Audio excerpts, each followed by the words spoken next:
There are 196 countries in the world. 25 of them are very rich, defined as having an average wealth per person of over $100,000 a year. They are. But far more countries are quite poor, and some, which we're considering here, are very, very poor. These are the 20 poorest countries in the world, where the per capita wealth is under $1,000 a year, or under $3 a day. Every country is now more or less on a path to growth, but the poor ones are growing very, very slowly.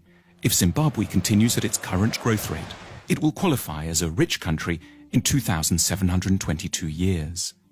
What we want to know in this film is why some countries prosper and others stagnate, so that we can understand what rich countries are doing right and get a better grip on the challenges and hurdles facing poor countries.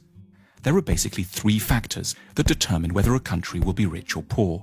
The first is institutions. Institutions are beyond important. Broadly speaking, rich countries have good institutions and poor ones have very, very bad ones. The correlation between poverty and corruption is direct.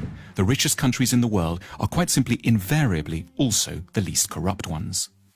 And the most corrupt countries are also the poorest. When countries are corrupt, they can't collect enough taxes to get the good institutions they would need to escape the poverty trap. Half of the wealth of the world's poorest 20 countries goes into offshore accounts. Lost revenues in these countries totals between $10 and $20 billion a year. Meanwhile, without an adequate tax base, poor countries can't invest in police, education, health and transport. Now, a more generous way to look at corruption is that it's really a case of clan-based thinking. Say you're hiring someone. In the rich countries, you're meant to do so simply on merit, interviewing lots of candidates, then picking the best one, irrespective of any personal connection.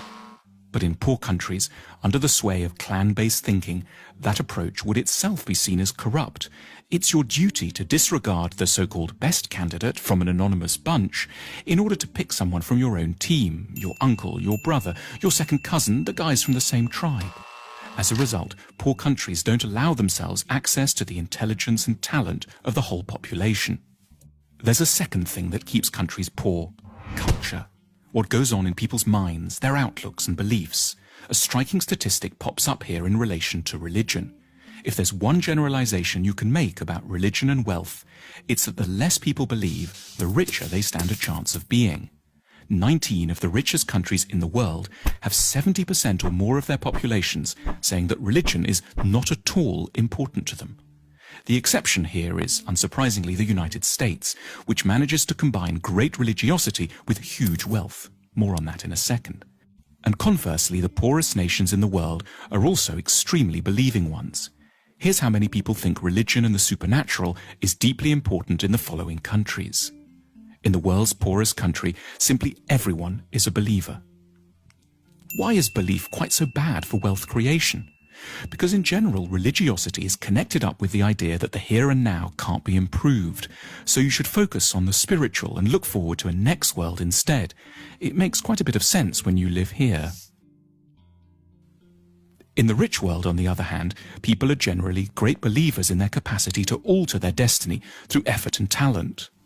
Incidentally, to explain the anomaly of the United States, religion seems not to slow down economic growth here because it's a particular sort of religion, an overwhelmingly Protestant and exceptionally materialistic kind.